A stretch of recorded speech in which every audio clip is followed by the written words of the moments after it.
ذیشان جلدی جلدی کرو، یہ شرٹ تم ادھر سے پکڑو، معروف کینچی اٹھا کے لاؤ، فواد تم دروازے میں کھڑے ہو کے دیکھو، اگر کوئی اندر آ رہا ہو تو بتانا۔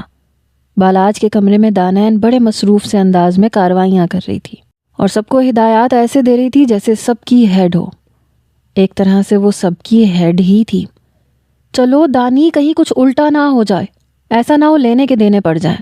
معروف نے اسے اس کے عمل سے باز رکھنا چاہا، مگر دانی نے نخوت سے سر جھٹکا۔ کہنے لگی وہ دانین ہی کیا جو ڈر جائے، اس مسٹر ڈریکولا کو تو میں مزہ چکھا کے ہی رہوں گی۔ اب اسے پتہ چل جائے گا کہ زندگی میں وہ سب کچھ کر سکتا ہے مگر دانی سے پنگا نہیں لے سکتا۔ کہتے ہوئے دانی نے تیزی سے کینچی چلائی اور اس کی شرٹ میں دل کاٹ کر تیزی سے اس پہ مارکر سے کلر کرنا شروع کیا۔ پھر وہ دل ڈریسنگ ٹیبل کے مرر پہ چپکا کے ہونٹوں سے کس بنائی اور اپنے گینگ کو اشارہ کیا کہ فوراً کمرے سے نکل چلو۔ بالاج کمرے میں آیا تو ایک لمحے میں جھٹکا کھا کے رک گیا، کیونکہ سیدھا اس کی نظر ڈریسنگ ٹیبل پہ پڑی۔ وہ فوراً ڈریسنگ ٹیبل کے پاس پہنچا، مگر وہاں پہ لگے ہوئے دل اور کس کے نشان کو دیکھ کر اس کا دماغ گھوم گیا۔ ساتھ ہی سامنے ہینگر میں اس کی نئی استری شدہ شرٹ لٹک رہی تھی جس کا ستیہ ناس ہو چکا تھا، جگہ جگہ سے دل کاٹے گئے تھے۔ یہی شرٹ پہن کر اس نے ضروری میٹنگ کے لیے جانا تھا اور وہ پہلے سے اپنے کپڑے نکال کے رکھ کے گیا تھا۔ وہ فوراً کوٹ سیٹ کی طرف بھاگا تاکہ دیکھ سکے کہ اس کی حالت ٹھیک ہے۔ شکر ہے کہ کوٹ وغیرہ سب ٹھیک تھے، بس اس شرٹ کی عزت کا جنازہ نکال دیا گیا تھا۔ غصے کے مارے اس نے مٹھیاں بھینچ لیں۔ وہ جانتا تھا کہ یہ حرکت دانین کی ہو سکتی ہے، مگر مجال ہے جو وہ مان جائے۔ گھر میں کسی سے شکایت کرتا تب بھی اس کا کوئی حل نہیں نکلنے والا تھا۔ وہ تو امریکہ سے واپس پاکستان آنے کے فیصلے پہ پچھتا رہا تھا۔ جب سے آیا تھا اس آفت کی پرکالہ کی الٹی سیدھی حرکتوں کا شکار ہو رہا تھا۔ غضب کی بات یہ تھی کہ گھر میں کسی سے بھی اس کی شکایت لگاتا تو آگے سے وہ مسکرا دیتے اور اسے بچی کہہ کے آگے بڑھ جاتے، مطلب کوئی اس کی بات کو سیریس ہی نہیں لیتا تھا۔ وہ بہن بھائیوں میں سب سے چھوٹی تھی، بچپن میں کچھ زیادہ ہی بیمار ہو گئی تھی، اس لیے ہر کوئی اس کی ایکسٹرا کیئر کرتا تھا، کیونکہ اس کی چال ڈھال کافی ویک تھی۔ وہ ذرا سی پریشان ہوتی یا دکھی ہوتی تو فوراً ہی اس کی صحت پہ اثر پڑتا، اس لیے سب لوگ اس کی ایکسٹرا کیئر کرتے تھے تاکہ وہ بیمار نہ پڑ جائے۔ گھر بھر کی اس میں جان بستی تھی، اس کی چھوٹی چھوٹی شرارتیں سب انجوائے کیا کرتے تھے۔ صرف بالاج ہی تھا جو اس کی شرارتوں سے تنگ ہو رہا تھا، کیونکہ شرارتوں کی ضد میں وہ اس کا اچھا خاصا نقصان کر جاتی تھی۔ پہلے ایک دن اس کے لیپ ٹاپ کے ساتھ چھیڑ چھاڑ کی، اس کی محنت سے بنائے گئے سارے پروگرام ڈیلیٹ کر دیے۔ وہ پاس ورڈ لگانے کا عادی نہیں تھا، یہ اس کی زندگی کی سب سے بڑی غلطی تھی۔ اگلے دن اسے آفس میں پریزنٹیشن دینی تھی اور پوری رات جاگ کر اسے اپنی پریزنٹیشن دوبارہ بنانی پڑی، مگر اس میں کچھ غلطیاں رہ گئیں۔ نتیجہ یہ ہوا کہ اسے غائب دماغ ہونے کا طعنہ دیا گیا۔ آفس میں پہلی بار اس کی انسلٹ ہوئی، اور وہ بھی دانین کی وجہ سے۔ وہ غصے سے کھول کے رہ گیا مگر چپ چاپ برداشت کر گیا۔ اس کے بعد اس نے ایک اور شرارت کی، اس کے واش روم میں جا کے شیونگ کریم والی بوتل میں شیمپو ڈال دیا، جبکہ شیمپو کی جگہ شیونگ کریم بھر دی۔ وہ بنا دھیان دیے دونوں چیزیں استعمال کر چکا تھا۔ پورا دن اسے اپنی داڑھی اور سر میں کھجلی محسوس ہوتی رہی۔ یہ تو اچھا ہوا کہ رات کو ان کی باتیں سن لیں اور وہ دوبارہ ان چیزوں کو غلط جگہ پر استعمال نہیں کر بیٹھا، ورنہ شاید وہ اپنے سارے بال اور داڑھی دونوں کا ستیہ ناس کروا چکا ہوتا۔ تب بھی اسے جی بھر کے دانین پہ غصہ آیا تھا۔ وہ سیدھا چچا جان کے پاس پہنچا، الٹا چچا جان اس کا خوب مذاق اڑانے لگے، ہنستے ہنستے دوہرے ہو گئے۔ کہنے لگے دھیان رکھا کرو، ایسا کیا کرو، اپنے کمرے کو جاتے ہوئے لاک لگا دیا کرو۔ اس بات سے بالاج کو چڑ چڑھتی تھی۔ اس نے کبھی اپنے لیپ ٹاپ تک کو تالا نہیں لگایا تھا، یہاں وہ کمرے کا تالا لگانے کا کہہ رہے تھے۔ مگر آج ایک اور شرارت تھی جو دانین کر گئی تھی، اور وہ تھی اس کی شرٹ کا ستیہ ناس کرنا۔ وہ صرف اسے پڑھائی کرنے کے لیے کہہ بیٹھا تھا اور اب اس کا دشمن نمبر 1 بن گیا تھا۔ اس کا جینا دانین نے حرام کر رکھا تھا۔ غصے سے بھناتے ہوئے وہ وارڈروب کی طرف بڑھا، وہاں سے نئی شرٹ نکال کے پہنی، جانے سے پہلے اس نے ناشتے کی ٹیبل پر دانائن کی طرف دیکھا۔ وہ ایسے مصروف انداز میں کھا رہی تھی جیسے اس کے علاوہ کوئی کام ہی نہ ہو۔ وہ خوب سمجھ رہا تھا کہ اس وقت شریف بچی بن کے کیوں بیٹھی ہوئی ہے۔ وہ بھی ناشتے کی طرف متوجہ ہوا تو دانائن نے کنکھیوں سے اس کی طرف دیکھا۔ اسے لگ رہا تھا کہ شاید آج بھی اس کی شکایت لگائی جائے گی، مگر ایسا کچھ بھی نہیں ہوا تھا۔ وہ ناشتہ کر کے اپنے آفس چلا گیا تھا۔ وہ جانتا تھا کہ وہ جتنا اسے تنگ کرے گی اور وہ جتنا برا رد عمل دکھائے گا وہ اتنی ہی شیر ہوتی جائے گی اور اسے مزید پریشان کرے گی۔ اب وہ اس کی باتوں پر رد عمل نہیں دیا کرے گا، خود ہی تھک کے پیچھے ہٹ جائے گی۔ مگر آج والی شرارت کا بدلہ اس نے طے کر لیا تھا کہ وہ ضرور لے کے رہے گا۔ اگلے دن ذیشان، فواد اور ماہ رخ صبح جلدی اٹھ گئے اور تیار ہو کر اپنے اپنے کالج کے لیے نکل گئے۔ دوسری گاڑی خراب تھی جبکہ تیسری گاڑی بالاج کی تھی۔ آفس کے لیے نکل رہا تھا تو دانائن معصوم منہ بنا کر اس کے سامنے آ گئی۔ پلیز مجھے یونیورسٹی چھوڑ دیجیے نا، آج بہت امپورٹنٹ ٹیسٹ تھا۔ اگر یونیورسٹی نہ گئی تو وہ ٹیچر میری جان کو آ جائے گی، پوری یونیورسٹی کے سامنے میری بے عزتی ہو جائے گی، وہ فضا اور راحیلہ چڑیلیں مجھ پہ ہنسیں گی۔ پلیز پلیز پلیز مجھے یونیورسٹی ڈراپ کر دیں، معصوم شکل بنائے منت بھرے انداز میں کہہ رہی تھی، جبکہ بالاج نے بے رخی سے اس کی طرف دیکھا۔ کہنے لگا مجھے آفس سے دیر ہو رہی ہے، اگر وقت ہوتا تو ضرور تمہیں ڈراپ کر دیتا، لیکن میرے پاس وقت ہی نہیں ہے۔ سب کی لاڈلی ہو، کسی سے بھی کہہ سکتی ہو، وہ تمہیں یونیورسٹی چھوڑ آئے گا۔ صبح صبح میں تمہارے ساتھ سفر کر کے اپنا پورا دن خراب نہیں کرنا چاہتا۔ بالاج کی بات سن کے دانائن کی آنکھوں میں آنسو آ گئے۔ پلیز چھوڑ دینا مجھے یونیورسٹی، آپ کو نہیں پتا میری کتنی بے عزتی ہو جائے گی، اس نے منت بھرے لہجے میں کہا۔ تو بالاج چونک کے اس کی طرف دیکھنے لگا۔ وہ جانتا تھا کہ دانائن کسی کے آگے منت کرنے والی ہرگز نہیں ہے۔ اس کا یوں عاجزی دکھانا اس بات کا ثبوت تھا کہ اس کا یونیورسٹی جانا واقعی بہت ضروری ہے۔ بالاج نے گہری سانس لی اور بولا ٹھیک ہے، بیٹھ جاؤ گاڑی میں۔ بالاج نے گاڑی میں بیٹھ کے ڈرائیونگ سیٹ سنبھال لی تو دانی نے فوراً تھینک یو کہا اور پیچھے والی سیٹ پہ بیٹھ گئی۔ بالاج نے غصے سے اسے پلٹ کے دیکھا اور بولا ڈرائیور نہیں ہوں میں تمہارا، آگے والی سیٹ پہ بیٹھو۔ دانائن نے بیچاری سی شکل بنائی مگر شرافت دکھاتے ہوئے فرنٹ سیٹ پہ آ کے بیٹھ گئی۔ اس کے اتنی جلدی مان جانے پہ بالاج حیران بھی ہوا مگر سر جھٹک کے گاڑی چلا دی۔ یونیورسٹی پہنچ کر اس نے اسے گیٹ کے سامنے اتارا۔ دانائن نے بڑے ہی معصومانہ انداز میں اس کی طرف دیکھا اور بائے کہہ کے یونیورسٹی کے اندر چلی گئی۔ بالاج نے گاڑی موڑی، آفس پہنچا، لیکن جیسے ہی گاڑی سے باہر نکلا اسے احساس ہوا کہ دانائن نے پھر اس کے ساتھ دھوکہ کر دیا ہے۔ اس کا دماغ سچ میں گھوم گیا۔ وہ دانائن کا بھلا ہی کرنا چاہتا تھا مگر وہ اس بھلے کے قابل ہی نہیں تھی۔ اس کے کوٹ کے بازو پہ چاک اور مارکر سے رنگ برنگے نشان لگے ہوئے تھے۔ دانی نے اتنی صفائی اور مہارت سے یہ کارروائی کی تھی کہ ڈرائیونگ کرتے ہوئے بالاج کو ذرا خبر نہ ہوئی کہ وہ کیا کر رہی ہے۔ آئندہ کچھ بھی ہو جائے میں اس آفت کی پرکالا پہ کبھی بھروسہ نہیں کروں گا، بالاج نے دل ہی دل میں فیصلہ کیا۔ اس نے کوٹ اتار کے ایک طرف رکھا اور بغیر کوٹ کے ساری میٹنگز اٹینڈ کی۔ آفس کے سارے کولیگز اس کے بازو کو دیکھ کر ہنسی روک نہیں پا رہے تھے، لیکن بالاج کے پاس اتنا وقت نہیں تھا کہ واپس گھر جا کے کوٹ تبدیل کر کے آتا۔ وہ بس آج ایک بات ضرور طے کر چکا تھا کہ اس بدتمیزی کا جواب وہ دانی کو ضرور دے گا۔ جب تک اس کے کیے کی سزا نہیں ملتی وہ سدھرنے والی نہیں تھی۔ گھر واپس آ کے وہ ایسے ظاہر کر رہا تھا جیسے کچھ ہوا ہی نہ ہو۔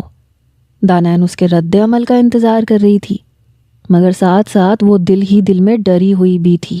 جو کچھ ہوا تھا اس کے بعد اسے اندازہ تھا کہ شاید آج بالاج بہت غصے میں ہو، لیکن وہ اپنی فطرت کے ہاتھوں مجبور تھی۔ شرارت نہ کرتی تو اسے چین نہیں آتا تھا۔ گھر کی سب سے چھوٹی تھی، چچا تایا ماں باپ سب نے اسے اتنے لاڈ پیار میں رکھا تھا کہ بچپن ہی ختم ہونے کا نام نہیں لے رہا تھا۔ بھتیجے بھتیجیوں کے ساتھ کھیل کھیل کے بڑی ہوئی تھی۔ ان کے بچپن ختم ہو گئے تھے مگر دانائن کا بچپن آج بھی برقرار تھا۔ حالانکہ وہ 19 سال کی ہو گئی تھی، پڑھائی میں ذہین تھی مگر کبھی دل لگا کر نہیں پڑھا۔ ہمیشہ امتحان کے دنوں میں کتابیں کھولتی اور ٹھیک ٹھاک نمبروں سے پاس ہو جاتی۔ باقی پورا سال نئی نئی شرارتیں پلان کرتی رہتی۔ گھر والے اکثر حیران رہ جاتے تھے کہ یہ الٹے سیدھے آئیڈیا آخر اس کے دماغ میں آتے کہاں سے ہیں۔ بالاج اس کا چچا زاد تھا، چچا کا اکلوتا بیٹا۔ چچا جان کا خواب تھا کہ ان کا بیٹا باہر جا کر کچھ بڑا بنے۔ چچی بھی خاصی ماڈرن تھی، اس لیے وہ دونوں امریکہ چلے گئے، وہیں زندگی گزارتی۔ 3 سال پہلے چچا جان ایک حادثے میں دنیا سے چلے گئے تو بالاج پہ قیامت ٹوٹ پڑی۔ وہ ماں باپ سے بے حد پیار کرتا تھا اور اپنی آنکھوں کے سامنے انہیں مرتے دیکھنے کا دکھ اسے اندر سے توڑ چکا تھا۔ وہ شدید ڈپریشن میں جانے لگا تو تایا جان نے اسے اپنے پاس پاکستان بلا لیا۔ امریکہ میں رہنے کے باوجود خاندان کے آپس کے روابط مضبوط تھے، آنا جانا لگا رہتا تھا، اس لیے کوئی بھی ایک دوسرے کے لیے اجنبی نہیں تھا۔ بالاج بھی پاکستان کا رہن سہن جانتا تھا، کیونکہ تایا جان اور ان کے بیٹے اکثر امریکہ آتے جاتے رہتے تھے۔ سبھی ایک دوسرے کے ساتھ خوب گھلے ملے ہوئے تھے، خوب موج مستی ہوتی تھی۔ ہاں، دانین اور بالاج کا سامنا کبھی نہیں ہوا تھا۔ اب پچھلے 1.5 سال سے بالاج پاکستان میں تھا، کیونکہ تایا بھائی بھابھی کے انتقال کے بعد اسے یہاں لے آئے تھے۔ پاکستان آنے کے بعد وہ کچھ عرصہ لاہور میں رہا، بزنس سیٹ کرنے کے آئیڈیاز پہ غور کرتا رہا۔ سب کچھ اچھی طرح سے سیکھ کے وہ اسلام آباد آ گیا اور یہاں آ کر اس نے اپنا بزنس شروع کیا۔ 1.5 سال میں اس نے بزنس کو بہت اونچا پہنچا دیا تھا، مگر اس کے آفس میں ایک رول تھا کہ وہاں مالک اور ملازم والا کوئی سین نہیں تھا۔ سبھی اس کے کولیگز تھے، ایک دوسرے کے ساتھ دوستانہ انداز میں رہتے تھے۔ صرف پوسٹ کے حساب سے سیلری کا فرق تھا، ورنہ سب کو برابر عزت اور اہمیت دی جاتی تھی۔ اسی اصول کی وجہ سے اس کا آفس جلدی ترقی کی راہ پہ چل نکلا تھا۔ تایا جان بھی گھر میں فخر سے اس کا ذکر کیا کرتے تھے۔ ایسے میں دانین کی ذات کہیں بہت پیچھے رہ جاتی تھی، جس پہ اسے غصہ بھی بہت آتا تھا۔ اس نے مختلف طریقوں سے بالاج کو تنگ کرنا شروع کر دیا۔ پہلے تو وہ اس کے قریب نہیں آئی، نہ ہی کوئی شرارت کی، مگر جیسے ہی اسے لگا کہ بالاج سب کا فیورٹ بنتا جا رہا ہے تو اس نے جل کے اسے تنگ کرنے کی ٹھان لی۔ کبھی اس کی چیزیں خراب کر دیتی، کبھی کوئی نقصان کر دیتی۔ جب بالاج شکایت کرتا تو گھر والے ہنس کے کہتے بچی ہے چھوڑ دو۔ پیچھے سے اسے تھوڑی بہت ڈانٹ بھی پڑتی، مگر اس پہ کوئی اثر نہیں ہوتا تھا۔ روز ہی کوئی نیا کارنامہ کر کے رکھ دیتی۔ اب تو وہ بالاج کے پیچھے ایسے پڑ گئی جیسے دشمنی نکالنی ہو۔ گھر والوں کی اسے ملنے والی محبت دیکھ کر بالاج کچھ نہیں کہتا تھا۔ اسے بھی اس گھر میں اپنائیت مل رہی تھی اور وہ کہیں نہ کہیں دانین کی نفسیات سمجھ رہا تھا کہ اس سے یہ برداشت نہیں ہو رہا کہ بالاج کو زیادہ اہمیت مل رہی ہے۔ پہلے وہ اس کی شرارتوں پہ مسکرا کے رہ جاتا تھا، مگر اب وہ تنگ آنے لگا تھا۔ اس لیے اس نے دل میں فیصلہ کر لیا کہ وہ ہر صورت اس سے بدلہ لے گا۔ ایک نئی بات یہ بھی تھی کہ گھر والے دانین اور بالاج کی شادی کروانا چاہتے تھے۔ بالاج سے بات ہو چکی تھی، مگر دانین کو اس کے بارے میں کچھ بھی نہیں بتایا گیا تھا، لیکن اس کے تیز کانوں نے سب سن لیا تھا۔ تب سے وہ بے چین بلی کی طرح پورے گھر میں گھومتی رہتی، ہیلے بہانوں سے بالاج سے اپنی ناپسندیدگی کا اظہار کرتی۔ گھر والے سمجھ چکے تھے کہ اسے خبر ہو گئی ہے، مگر سب ایسے ظاہر کرتے تھے جیسے کچھ پتہ ہی نہ ہو۔ وہ کبھی تایا ابو کے پاس جا کے شکایت لگاتی، کبھی امی کے پاس، کبھی بھائیوں یا بھابھیوں کے پاس، مگر سب اس کا سر سہلا کے چلے جاتے اور اپنی شکایت رد ہونے پہ وہ مزید غصے میں آ جاتی۔ انہی دنوں دانین نے ایک ایسی حرکت کر دی جو ناقابل معافی تھی۔ اس نے پوسٹ آفس جا کر رشتہ برائے ضرورت کا اشتہار دیا اور اس کے ساتھ بالاج کی تصویر اور اس کا پرسنل نمبر لکھ دیا۔ ساتھ میں اسے رنڈوا اور 2 بچوں کا باپ بھی بنا دیا۔ کچھ دن میں بالاج کو رشتوں کے لیے فون آنے لگے تو وہ بھنا گیا۔ کال کرنے والوں نے اخبار میں دیے گئے اشتہار کا حوالہ دیا۔ جب اخبار نکال کے دیکھا تو خون کھول اٹھا۔ پوسٹ آفس جا کر ساری معلومات پتہ کی تو معلوم ہوا کہ یہ سب دانین نے کیا ہے۔ اس بار اس کی غلطی معافی کے لائق نہیں تھی۔ وہ غصے سے بھرا ہوا گھر میں داخل ہوا اور دروازے پہ ہی دانین سے ٹکرا گیا۔ وہ ہڑبڑاہٹ میں باہر جا رہی تھی کیونکہ اس کی دوست کی طبیعت خراب تھی۔ بالاج نے اس کا بازو پکڑا اور گھسیٹ کے اندر لایا۔ سخت لہجے میں سب کو آوازیں دی۔ سب لوگ لاؤنج میں جمع ہو گئے صورتحال کو سمجھنے کی کوشش کرنے لگے۔ اس بار دانین نے واقعی حد کر دی تھی، ورنہ بالاج بہت کول اینڈ کام انسان تھا، اسے غصہ آتا ہی نہیں تھا۔ تایا ابو، پوچھیں اس سے آخر کب اس کی حرکتیں ٹھیک ہوگی، اور اس کی ساری شرارتوں کا بوجھ ہمیشہ میرے سر پہ آ کے ہی کیوں گرتا ہے؟ کیا میں نے کبھی اسے کچھ کہا ہے؟ کیا میں نے اس کی کسی شرارت کے جواب میں اسے ڈانٹا بھی ہے؟ پھر یہ کیوں میری زندگی کا سکون خراب کرنے پہ تلی ہوئی ہے؟ اگر اس کا یہی رویہ رہا تو میں آپ کو بتا رہا ہوں، میں پاکستان چھوڑ کے واپس امریکہ چلا جاؤں گا۔ اس کی شرارتیں اب میرے بس سے باہر ہوتی جا رہی ہیں۔ دل تو چاہ رہا ہے اس کے کان کے نیچے 2 لگا دوں۔ اتنی بڑی ہو گئی ہے مگر عقل ذرا سی بھی نہیں آئی۔ اس سے چھوٹے بھتیجے بھتیجیاں تک اس سے زیادہ سمجھدار ہو گئے ہیں۔ معروف، ذیشان اور فواد فوراً پیچھے ہٹ گئے۔ اس کارنامے میں ان تینوں کا بھی ہاتھ تھا، مگر سارا ملبہ دانین پہ آ گیا۔ بالاج کو سنجیدہ دیکھ کے تایا ابو آگے بڑھے اور دانین سے پوچھا کہ اس نے آخر کیا کیا ہے۔ دانین جواب دینے کے بجائے خاموش رہی تو بالاج آگے بڑھا، کہنے لگا اپنا کارنامہ یہ نہیں بتائے گی، میں آپ کو بتاتا ہوں کہ اس نے کیا کیا ہے۔ دانین کی آنکھوں میں آنسو اور ڈر دونوں ہی تھے۔ سبھی کا دل تو نرم ہوا، مگر آج اسے سمجھانا بہت ضروری تھا، ورنہ اس کی شرارتیں کبھی ختم نہ ہوتی۔ آج تو بالاج نے ابھی اس کی وجہ سے واپس امریکہ جانے کی بات کر دی تھی، جو کہ گھر والوں کے لیے کسی صورت قابل قبول نہیں تھی۔ بالاج نے سب کے سامنے کہا کہ اس نے اخبار میں ضرورت برائے رشتہ کا اشتہار دے دیا ہے، ساتھ میں میری تصویر اور میرا پرسنل نمبر لکھ دیا ہے۔ لوگ فون کر کر کے میری ناک میں دم کر رہے ہیں۔ میں ضروری میٹنگ میں ہوتا ہوں تب یہ کالز آ رہی ہوتی ہیں۔ میں اپنا نمبر بند بھی نہیں کر سکتا کیونکہ سبھی اسی پہ رابطہ کرتے ہیں، اور کسی بھی وقت کوئی ضروری بات بھی ہو سکتی ہے۔ رشتے کے قوائف میں اس نے مجھے رنڈوا اور 2 بچوں کا باپ لکھوایا ہے۔ یہ کہاں کہاں گھومتی پھرتی رہتی ہے؟ کیسے سمجھ نہیں آتی کہ شریف گھرانوں کی لڑکیاں ایسی حرکتیں نہیں کرتی؟ بالاج ایک بار بولنے لگا تو بات پہ بات نکالتا چلا گیا۔ اس بار واقعی دانین کی غلطی بہت بڑی تھی۔ وہ پوسٹ آفس تک چلی گئی تھی۔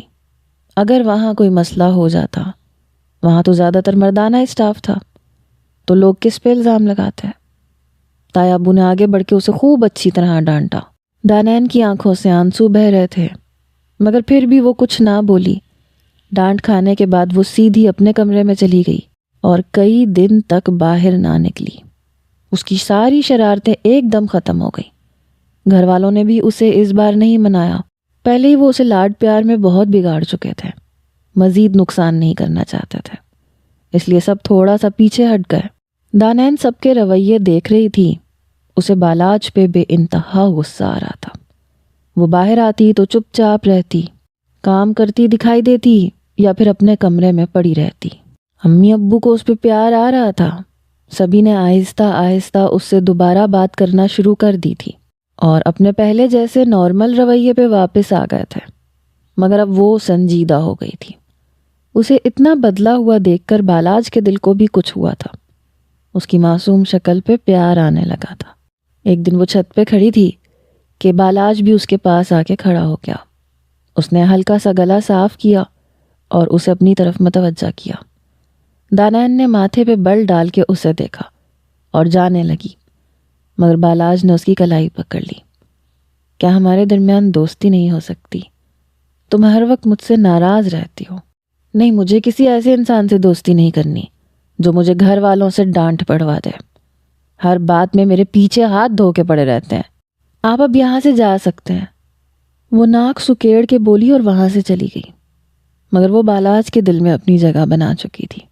بالاج کب اس سے محبت کرنے لگا تھا اسے خود بھی اندازہ نہیں ہوا، اور جب دوبارہ سنجیدگی سے دانین کے رشتے کی بات چلی تو اس نے فوراً تایا ابو کو ہاں کر دی۔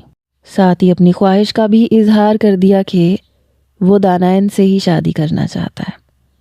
تایا ابو ہنسے، بولے کہیں میری بچی سے بدلہ لینے کے لیے تو اس سے شادی نہیں کرنا چاہتے؟ بالاج نے مسکرا کے کہا کہ اگر بدلہ لینا چاہوں تو یقیناً یہ 10 شرارتیں اور کرے گی اور اسے سنبھالنا مشکل ہے، مگر میں پوری کوشش کروں گا۔ کمرے میں موجود سب ہنس پڑے۔ وہ کئی دنوں سے بالاج کا بدلتا انداز دیکھ رہے تھے۔ مگر خاموش تھے۔ اب بالاج نے خود ہی بات ظاہر کر دی۔ پھر سب نے یہ بات دانین کو بتائی اور اس کا رشتہ بالاج کے ساتھ طے کر دیا گیا۔ مگر حسب معمول اس بار اس نے کوئی ہنگامہ نہیں کیا، بس خاموشی سے سنا اور اچھا کہہ کے اپنے کمرے کی طرف چلی گئی۔ وہ گھر والوں کے سامنے سب ڈرامہ کر رہی تھی، سنجیدہ ہونے کا اور اچھی بچی بن جانے کا۔ اس نے سوچا تھا کہ شادی کے بعد وہ بالاج کی زندگی اجی رن کر دے گی، اسے ناکوں چنے چبوا کے رکھ دے گی۔ اسے ہر صورت اپنا بدلہ لینا تھا۔ وہ اپنا بدلہ کبھی بھی نہیں بھولتی تھی۔ یہاں تو معاملہ بھی الگ تھا۔ گھر والوں سے بالاج نے اسے اس قدر زیادہ ڈانٹ پڑوائی تھی۔ دونوں کا رشتہ طے ہوا، جلد ہی شادی کی تیاریاں شروع ہونے لگیں، اور پھر دانین سہیل سے دانین بالاج بن کر وہ اس کے کمرے میں چلی آئی۔ دلہن بنی وہ اس وقت بہت خوبصورت لگ رہی تھی۔ باہر دانین کے ساتھ بیٹھے بالاج کے لیے اپنے آپ پر قابو رکھنا مشکل ہو گیا تھا۔ وہ کمرے میں آیا تو وہ بیڈ پہ لاپرواہ انداز میں بیٹھی تھی۔ بالاج دھیرے دھیرے چلتا اس کے سامنے آ کر بیٹھ گیا، اس کے ہاتھ پکڑے، منہ دکھائی کی انگوٹھی اس کی انگلی میں ڈالی، مگر بولا کچھ بھی نہیں تھا، جبکہ دانین انتظار میں تھی کہ بالاج اس سے اظہار محبت کرے گا، کیونکہ وہ گھر والوں کی زبانی سن چکی تھی کہ بالاج نے خود اس سے شادی کی خواہش کا اظہار کیا ہے۔ انتقام کے سارے منصوبے اپنی جگہ، مگر ہر لڑکی کی طرح وہ چاہتی تھی کہ شادی کی پہلی رات اس کا شوہر اس کے حسن کے قصیدے پڑھے، اظہار محبت کرے۔ بالاج نے آہستہ سے اس کا دوپٹہ اتار کے ایک طرف رکھا، دھیرے دھیرے اس کی جیولری اتارتے ہوئے اپنے لب دانین کی گال پہ رکھ دیے۔ دانین کے جسم میں سنسناہٹ سی دوڑ گئی، وجود پہ کپ کپی طاری ہو گئی۔ بالاج کا قریب آنا اچھا بھی لگ رہا تھا، مگر وہ خود پہ قابو بھی نہیں رکھ پا رہی تھی۔ بالاج نے دوسرے گال کو دھیرے سے چوم کر اپنے لب اس کے ماتھے پہ رکھے اور ایک دم اس کی گردن پہ جھکتے ہوئے ایک سرخ نشان ڈال دیا۔ ایک دم دانین نے اپنی باہیں بالاج کے گلے میں ڈال دیں اور اس کی گود میں آ کے بیٹھ گئی۔ بالاج نے خمار بھری نظروں سے دانین کی طرف دیکھا۔ اسے دانین سے اس قسم کی توقع نہیں تھی۔ اس نے دانین کی گردن میں ہاتھ ڈالا اور اس کا چہرہ اپنے اوپر جھکاتے ہوئے اس کی سانسوں کو اپنی دسترس میں لیا۔ وہ دونوں بے حد جنونی ہو کر ایک دوسرے کی سانسیں پینے میں مگن تھے۔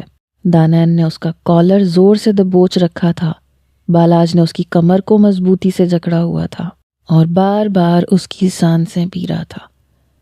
بالاج کے ہاتھ دانین کے پورے وجود پر رینگ رہے تھے۔ سرور کی ایک پوری لہر دانین کے وجود میں دوڑتی جا رہی تھی۔ زندگی میں پہلی بار کسی مرد نے ایسے چھوا تھا۔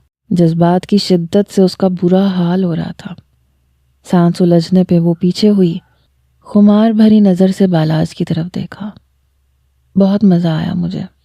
غضب کی لپ کس تھی۔ ونس مور پلیز، بے باکی سے بالاج کی آنکھوں میں دیکھتے ہوئے کہا تو بالاج اس کی اتنی ہمت پر اش اش کر اٹھا۔ اس کی گردن میں دوبارہ سے ہاتھ ڈالتے ہوئے اسے اپنے اوپر جھکاتے ایک بار پھر شدت سے اس کی سانسوں کو پینے لگا۔ تھوڑی دیر بعد دانین نے اپنا چہرہ اٹھایا اور اس کی گود سے اترتے ہوئے بیڈ پہ لیٹ گئی۔ مجھے بہت اچھا لگا اور مزہ بھی آیا، اب سو جاتے ہیں۔ بالاج نے حیرت سے اس کی طرف دیکھا اور کہنے لگا، ابھی کنٹینیو کرتے ہیں نا؟ ابھی تو ہم نے کچھ کیا بھی نہیں ہے، ہماری شادی کی پہلی رات ہے۔ بالاج کے کہنے پہ دانین جلدی سے اٹھ بیٹھی اور کہنے لگی، شادی کی پہلی رات کیا ہوتا ہے؟ بالاج نے ہنستے ہوئے اس کی طرف دیکھا، مطلب اسے کچھ بھی خبر نہیں تھی۔ شادی کی پہلی رات وہی کچھ ہوتا ہے جو ہنی مونز میں ہوتا ہے۔ اور ہنی مون میں کیا ہوتا ہے؟ میں نے اکثر فلموں ڈراموں میں دیکھا ہے، ہیرو ہیروئن ہنی مون کے لیے جاتے ہیں، سیر و تفریح کرتے ہیں اور رات کو ایک کمرے میں ہوتے ہیں۔ وہ دونوں ایک دوسرے کے پاس بیٹھتے ہیں اور پھر لائٹ بند ہو جاتی ہے اور پھر سب کچھ بلر ہو جاتا ہے۔ کبھی آگے کا سین دیکھنے کا موقع ہی نہیں ملا کیونکہ دکھاتے ہی نہیں ہیں۔ تو تمہیں شادی کی پہلی رات کے بارے میں کچھ بھی نہیں پتا؟ بالاج نے حیرت سے اس کی طرف دیکھا۔ یہ الگ بات تھی کہ یہ حیرت مصنوعی تھی۔ وہ پہلے ہی سمجھ چکا تھا کہ دانین کو اس بارے میں کچھ بھی خبر نہیں ہے۔ نہیں، مجھے کچھ بھی نہیں پتا، آپ بتا دینا پلیز۔ میں نے ایک بار بھابھی کو بھی بات کرتے ہوئے سنا تھا۔ جب چھوٹے بھائی کی شادی ہوئی تھی تو بڑی بھابھی چھوٹی بھابھی سے کہہ رہی تھیں، یہ رات تو تمہاری بھی پہلی رات تھی، چھکے چھڑوا دیے ہوں گے دیور جی نے، مزہ آیا؟ اس کی اتنی بے باک بات سن کے بالاج کا منہ کھلے کا کھلا رہ گیا، مگر وہ مزے سے بیٹھی تھی اور باتیں بتا رہی تھی۔ بالاج کہنے لگا، تو چلو پھر ٹھیک ہے، بتانے کے بجائے میں تمہیں پریکٹیکلی دکھا دیتا ہوں کہ شادی کی پہلی رات اور ہنی مونز پہ کیا ہوتا ہے۔ اس نے ایک دم دانین کی کمر میں بازو ڈال کے اسے اپنے قریب کیا، بیڈ پہ لٹانے کے بعد اس کی سانسیں پینے لگا، کمر پہ بندھی ہوئی ڈوریوں کو کھولا اور اس کی کمر پہ جھکا تو دانی نے ایک دم سے رونا شروع کر دیا۔ ابھی تو بالاج نے شروع بھی نہیں کیا تھا، اس کی پہلی شدت پہ ہی وہ گھبرا گئی تھی۔ پلیز پلیز مجھے چھوڑو، میں یہ سب نہیں کرنا چاہتی، کہتے ہوئے وہ ایک دم سے پیچھے ہوئی۔ دانی، آئی پرومس کچھ بھی نہیں ہوگا۔ مگر دانین روتی رہی تو بالاج کہنے لگا کہ یہ سب ضروری ہوتا ہے، شادی کی پہلی رات ایسے ہی منائی جاتی ہے، اور اب مجھے ٹوکنا مت، مجھے اپنا کام کرنے دو۔ بالاج ایک بار پھر اس کے وجود پر جھکا، مگر دانین نے اور زور سے رونا شروع کر دیا۔ بالاج گھبرا گیا اور اس کے منہ پہ ہاتھ رکھا۔ دانین کہنے لگی، اگر میرے ساتھ مزید ایسی کوئی حرکت کی تو میں ابو جان کو یہاں بلا لوں گی، انہیں بتا دوں گی کہ آپ میرے ساتھ کیا کر رہے تھے۔ بالاج نے اپنا سر پکڑ لیا، وہ اپنی عزت شادی کی پہلی رات خراب نہیں کروانا چاہتا تھا، اس لیے چپ چاپ کمبل اوڑھ کر لیٹ گیا، جبکہ دانین بھی اب مزے سے بیڈ پہ لیٹ گئی تھی۔ اس کی دھمکی نے کام کر لیا تھا اور یقیناً وہ پوری زندگی بالاج پہ روب جمانے والی تھی۔ شادی کے بعد پہلی صبح ہونے کے لیے بے حد خوشگوار تھی۔ ولیمے کے دن بھی دانین بے حد حسین لگ رہی تھی۔ بالاج نے رات کو کمرے میں آتے ہی اسے اپنی باہوں میں بھر لیا، اپنی محبت کی شدت سے اس پہ جھکنے لگا۔ اس کے لیے خود پہ ضبط کرنا مشکل ہو گیا تھا۔ رات نہ جانے کیسے کانٹوں پہ گھسیٹتے ہوئے گزری تھی۔ آج تو وہ دانین کو چھوڑنے والا نہیں تھا۔ دانین بھی رومانس میں اس کا مکمل طور پہ ساتھ دے رہی تھی، اس کے گلے میں بازو ڈالے اس کی شدتوں کو انجوائے کر رہی تھی۔ بالاج نے اسے گود میں اٹھایا اور بیڈ پہ لٹانے کے بعد سائیڈ لیمپ آف کر دیا، مگر جیسے ہی اس کی کمر کی ڈوریوں کو کھولا اس نے ایک بار پھر رونا شروع کر دیا۔ بالاج جی بھر کے بدمزہ ہوا اور چپ چاپ لیٹ گیا، اور پھر زندگی اپنے معمول کے مطابق ہو گئی۔ بالاج نے جلدی آفس جانا شروع کر دیا تھا۔ رشتہ داروں کی دعوتوں اور ہنی مون ٹرپ وغیرہ کو اس نے فی الحال کینسل کروا دیا تھا۔ گھر والوں نے بھی دانین کی طبیعت کو دیکھتے ہوئے زیادہ کچھ نہیں کہا تھا۔ دانین کی وہی روٹین شروع ہو چکی تھی، یونیورسٹی جاتی، پھر پورا دن وہ ذیشان، فواد اور ماہ رخ کے ساتھ شرارتیں کرتی ہوئے گزار دیتی۔ بالاج کی اسے کوئی خاص پرواہ نہیں تھی۔ ہمیشہ کی طرح بڑی اور چھوٹی بھابھی ناشتہ بنایا کرتی، بالاج کو ناشتہ بھی وہی سرو کرتی تھیں۔ دانین تو خود اتنی دیر سے سو کر اٹھتی تھی کہ وہ مشکل سے تیار ہو کے یونیورسٹی جا پاتی تھی۔ بالاج نے شادی کے متعلق کچھ سوچا تھا، مگر دانی نے اس کے سارے ارمانوں پہ پانی پھیر دیا تھا۔ پھر آہستہ آہستہ وہ اپنی ایک کولیگ رانیہ کے ساتھ بات کرنے لگا۔ پہلے وہ دانین کے قریب آنے کے بہانے ڈھونڈا کرتا تھا، بہانے سے اسے کس کر لیتا تھا، اس کے قریب ہو جاتا تھا، اس میں جذبات جگانے کی کوشش کیا کرتا تھا، مگر اب وہ اس کی طرف دیکھنا بھی چھوڑ چکا تھا، پورا وقت اپنے موبائل میں مصروف رہتا۔ دانین اگر بات کرنے کی کوشش کرتی تب بھی وہ بس ہوں ہاں میں جواب دے دیتا تھا۔ دانین کو اس پہ سخت غصہ آتا تھا۔ پہلے بالاج کیسے اس کے قریب ہونے کے بہانے ڈھونڈتا تھا، ہر لمحہ اس کے وجود کو اپنے لمس سے مہکا کے رکھتا تھا، اور اب جب وہ اس کی قربت چاہتی تھی، اس کا لمس چاہتی تھی، تو وہ اس سے دور رہنے لگا تھا۔ دانین کو یہ سب کچھ بہت برا لگ رہا تھا، مگر وہ براہ راست بے شرم ہو کے اس کے قریب نہیں جا سکتی تھی، اس لیے خاموشی سے برداشت کرتی رہی۔ ایک دن اس نے بالاج کی پسند کے کلر کا سوٹ پہنا اور تیار ہو گئی۔ بالاج کمرے میں آیا تو ایک نظر اس پہ ڈالنے کے بعد بیڈ پہ جا کے لیٹ گیا۔ دانین اس کے بالکل پاس جا بیٹھی، اس کا ہاتھ پکڑ کے کہنے لگی، بالاج آج کہیں باہر جاتے ہیں نا، گھومنے پھرنے کے لیے یا پھر میرے ساتھ باتیں ہی کر لیں۔ بالاج نے اس سے اپنا ہاتھ چھڑوا لیا۔ کہنے لگا دانین، میں بہت زیادہ تھک چکا ہوں، میں سونا چاہتا ہوں، پلیز مجھے ڈسٹرب مت کرو۔ تم جاؤ جا کے فواد، ذیشان اور ماہ رخ کے ساتھ وقت گزارو اگر بور ہو رہی ہو تو، لیکن پلیز مجھے تنگ مت کرو۔ کہتے ہوئے اس نے اپنا موبائل اٹھایا اور اس پہ مصروف ہو گیا۔ اس نے تو دانین کی تیاری پہ بھی ایک نظر بھی نہیں ڈالی۔ آنکھوں میں آنسو آئے تو وہ جلدی سے اس کے پاس سے اٹھ گئی اور باہر چلی آئی، مگر اسی وقت بڑی بھابھی اس سے ٹکرا گئی۔ بھابھی نے دانین کو روتے ہوئے دیکھا تو اسے پکڑ کے اپنے کمرے میں لے آئیں۔ کہنے لگیں کہ کیا بات ہے، بالاج کے ساتھ کوئی جھگڑا ہوا ہے؟ اس نے کچھ کہا ہے تو مجھے بتاؤ، ابھی اس کی خبر لیتی ہوں۔ ہماری بچی کی آنکھوں میں اتنے آنسو کیوں ہیں؟ دانین رونے لگی۔ کہنے لگی بھابھی، بالاج مجھے پہلے کی طرح توجہ نہیں دیتے، میں چاہتی ہوں وہ مجھ سے باتیں کریں، پیار کریں، لیکن وہ تو میری طرف دیکھتے بھی نہیں ہیں۔ پورا دن آفس میں ہوتے ہیں اور رات کو جب واپس گھر آتے ہیں تو موبائل میں مصروف رہتے ہیں اور صبح اٹھ کر پھر آفس چلے جاتے ہیں۔ میں نے ان کے لیے خود کو بدلنا شروع کر دیا، ان کی پسند کے کپڑے پہنتی ہوں، ان کی پسند کا کھانا بناتی ہوں، ان کا خیال رکھتی ہوں، مگر انہیں تو جیسے میرے اندر کوئی کشش ہی نظر نہیں آتی، وہ تو جیسے مجھ سے بالکل بیزار ہو چکے ہیں۔ دانین بھابھی کو ایک ایک بات بتاتی چلی گئی، شادی کی پہلی رات سے لے کر اب تک بالاج کا رویہ اور سب کچھ۔ دانین کی بات سن کے بھابھی نے اپنا سر پکڑ لیا۔ کہنے لگیں جب شوہر کو اپنے قریب ہی نہیں آنے دو گی تو وہ تو دوسری عورتوں کے پاس ہی جائے گا نا، یقیناً وہ جو ہر وقت موبائل پہ لگا رہتا ہے اس کا کسی دوسری عورت کے ساتھ کوئی افیئر چل رہا ہے۔ بھابھی کی بات سن کے دانین نے اور بھی رونا شروع کر دیا۔ کہنے لگی میں بالاج سے بہت زیادہ محبت کرنے لگی ہوں، جب سے ہمارا نکاح ہوا ہے میرے جذبات ان کے لیے بہت الگ ہو گئے ہیں۔ میں نے ان کے ساتھ کسی بھی قسم کی شرارت تک نہیں کی، حالانکہ ان سے شادی میں نے ان سے بدلہ لینے کے لیے کی تھی، لیکن پھر میں بدل گئی۔ کیا وہ میرے جذبات کو سمجھ نہیں سکتے؟ بھابھی کچھ کریں، اس دوسری عورت کو ان کی زندگی سے نکال دیں، میں انہیں شیئر نہیں کر سکتی، میں یہ برداشت نہیں کر سکتی کہ وہ میرے علاوہ کسی اور پہ نظر ڈالیں۔ وہ روتی جا رہی تھی اور بھابھی کے سامنے اپنے دل کا غبار ہلکا کر رہی تھی۔ بھابھی نے اسے گلے لگا لیا، کچھ دیر بعد خود اس کے آنسو صاف کیے۔ کہنے لگی شوہر کو اپنے پیار اور محبت کی پٹی سے ہی رام کیا جا سکتا ہے، اسے خود سے باندھ کے رکھنا پڑتا ہے، ورنہ جتنی بھی حسین بیوی ہو، شوہر باہر متوجہ ہو جاتا ہے اور دوسری عورتوں کے چکر میں پڑ جاتے ہیں۔ سب سے پہلے تو یہ کام کرو کہ اسے اس کا حق دو۔ جس طرح تم نے شادی سے لے کے اب تک اسے خود سے دور رکھا ہوا ہے، ظاہر سی بات ہے کہ اس نے دوسری طرف ہی متوجہ ہونا تھا۔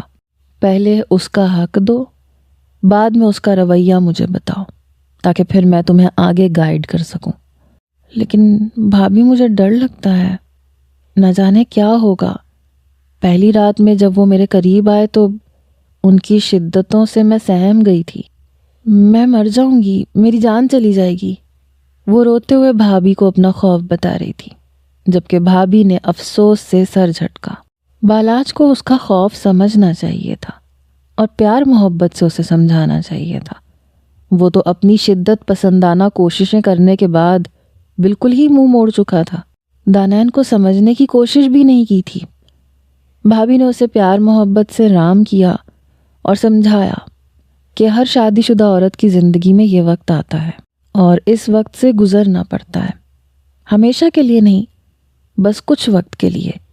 یہ سب تکلیف دے گا، اس کے بعد سب کچھ بالکل نارمل ہو جائے گا۔ بھابھی نے آہستہ آہستہ اس کی سمجھ بوجھ کے مطابق اسے سمجھایا تو وہ مان گئی اور پھر اپنے لیے ایک خوبصورت سی نائٹی لے کے آئی۔ رات کو بالاج معمول کے مطابق موبائل فون پہ لگا ہوا تھا۔ وہ اس وقت بھی اپنی کولیگ رانیہ سے بات کر رہا تھا۔ رانیہ بہت حسین تھی اور بہانے بہانے سے اس کے گرد منڈلاتی رہتی تھی۔ وہ اس میں دلچسپی لینے لگا تھا اور جلد ہی اس سے شادی کا ارادہ کر لیا تھا۔ اس نے سوچ لیا تھا کہ تایا ابو سے صاف کہہ دے گا کہ ان کی بیٹی اس کے بس سے باہر ہے، وہ اسے نہیں سنبھال سکتا۔ دانین خاموشی سے اسے موبائل پہ مصروف دیکھ کر نائٹی لے کر واش روم میں چلی گئی۔ نائٹی پہن کے کمرے کی لائٹ جلائی تو ایک دم بالاج کے سامنے آ کر کھڑی ہو گئی۔ نائٹی سے اس کا خوبصورت وجود عیاں ہو رہا تھا جو بہت زیادہ حسین لگ رہا تھا۔ موبائل پہ بات کرتے کرتے بالاج نے ایک دم موبائل فون سائیڈ پہ رکھ دیا اور کھڑے ہو کر دانین کی طرف دیکھا۔ ایک تو مجھے اپنے قریب آنے نہیں دیتی، پھر مائل کرنے کے اتنے طریقے بھی ڈھونڈتی ہو۔ دانین نے بالاج کی بات سنی تو اس کی آنکھوں میں آنسو آ گئے اور فوراً رونا شروع کر دیا۔ بالاج نے نرمی سے اس کا ہاتھ پکڑ کے اپنے پاس بٹھاتے ہوئے اس کے آنسو پونچھے اور کہنے لگا، میں نے تو تمہیں نہیں کہا تھا کہ یہ نائٹی پہنو، اگر اس طرح سے رونا ہی ہے تو جا کے نائٹی بدل لو، میں تمہیں کچھ نہیں کہوں گا۔ تب دانین نے ایک شکوے بھری نظر اس پہ ڈالی، کہنے لگی، بجائے مجھے سمجھانے کے، پیار سے اپنے ساتھ تعلق بنانے کے لیے منانے کے، آپ دوسری عورتوں کے چکر میں پڑ رہے اور کہہ رہے ہیں کہ میں تمہیں کچھ نہیں کہوں گا۔ یہ سن کر بالاج کا رنگ اڑ گیا، کہنے لگا، نہیں ایسی کوئی بات نہیں ہے، میں بس ایک دوست سے بات کر رہا تھا۔ اگر ایسی کوئی بات نہیں ہے تو آپ میرے قریب کیوں نہیں آتے، مجھ سے پیار کیوں نہیں کرتے؟ دانین نے ایک دم کہا۔ تو بالاج نے شکوہ بھری نظر اس پہ ڈالی، کہنے لگا، تم اپنے قریب آنے کہاں دیتی ہو، میرے جذبات کو جگا کے خود دایا جان کی دھمکیاں لگا کے آرام سے سو جاتی ہو۔ دانین کہنے لگی، آج میں آپ کو نہیں روکوں گی، آپ کو جو کرنا ہے کر لیجئے، اپنا حق لے لیجئے۔ میں سمجھ چکی ہوں کہ مرد کو اپنے ساتھ باندھ کے رکھنے کے لیے اسے اپنی طرف مکمل طور پر متوجہ رکھنا کتنا ضروری ہوتا ہے۔ میں آئندہ آپ کی طرف سے کبھی بھی غفلت نہیں برتوں گی، مگر پلیز اس دوسری عورت کو چھوڑ دیجئے۔ میں آپ کو شیئر نہیں کر سکتی کیونکہ میں آپ سے بہت پیار کرتی ہوں۔ اس کی آنکھوں سے آنسو بہے جا رہے تھے جبکہ بالاج کو اپنے کیے پہ بے حد ندامت ہوئی تھی۔ دانین میں بہت زیادہ بچپنا تھا، وہ معصوم تھی۔ بالاج کو چاہیے تھا کہ وہ دھیرے دھیرے اسے اپنے اعتماد میں لیتا اور اس کے ساتھ اپنا رشتہ مکمل کرتا، مگر اس نے تو کوشش ہی ترک کر دی، ہمیشہ جارحانہ طریقے سے اس کے قریب ہوا تھا۔ اس نے دانین کے آنسو صاف کیے اور اپنے لب اس کی تھوڑی پہ رکھ دیے۔ آج کے بعد یہ آنسو مت بہانا، یہ قیمتی موتی ضائع ہونے کے لیے ہرگز بھی نہیں ہے، اور فضول باتوں پہ توجہ ہرگز نہیں۔ میں بھی تم سے بہت محبت کرتا ہوں، اسی لیے تو تم سے شادی کی تھی۔ ہاں بس تھوڑی زیادتی کرنے پہ معافی چاہتا ہوں، اور اپنی ہر کمی کا ازالہ بھی تم سے بے حد محبت کر کے دوں گا۔ وہ پوری شدت سے اس کی گردن پہ جھکا تھا، جا بجا اپنا لمس چھوڑتے ہوئے وہ دانین کو بھی بے خود کر رہا تھا۔ اس کی سانسیں پیتے ہوئے اچانک بالاج نے سر اٹھایا۔